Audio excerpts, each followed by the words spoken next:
అదే సిగరెట్ తాగడం లాంటివి. నవ్వుతూనే ఇంటర్వ్యూ మొదలుపెట్టారు. అయ్యో రామచంద్ర, ఇది ఇంటర్వ్యూ కాదండి. నా కాబోయే భర్త ఇలా ఉండాలని నాకు కొన్ని కోరికలున్నాయి. అవి మీకు ఇష్టమైతే మిమ్మల్ని పెళ్లి చేసుకోవడానికి నాకే అభ్యంతరం లేదు. లేకపోతే మిమ్మల్ని కాదు కదా, అసలు ఎవరిని పెళ్లి చేసుకోను. Very interesting. మీ కోరికలు అంటే చెప్పండి. మీరు సిగరెట్ తాగకూడదు. సిగరెట్లా? అఫ్ కోర్స్ నాకు సిగరెట్ తాగే అలవాటు ఉంది. అయినా మీ కోరిక మంచిదే కాబట్టి మానేయడానికి ప్రయత్నిస్తా. మీరు మందు మరెటువంటివి కూడా తీసుకోకూడదు.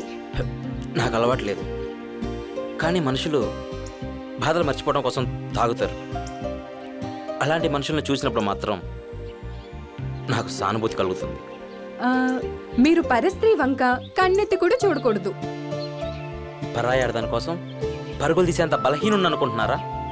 Okay, next. అయ్యో రామచంద్ర, ఇలా మాట్లాడి మీ మనసును బాధ పెట్టుంటే నన్ను క్షమించండి.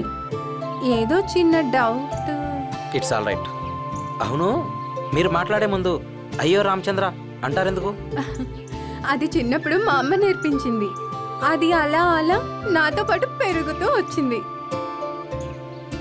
ఓకే ఓకే, అలా పలకటం మీకు చాలా పుణ్యం.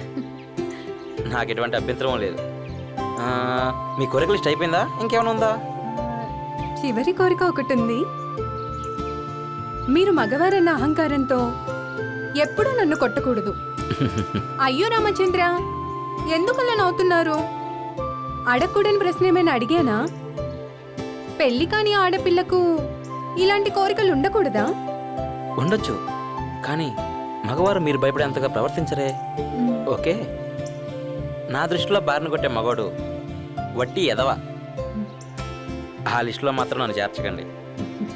భర్త అంటే భరించేవాడు కాదు, బాధ్యత కల మనిషి.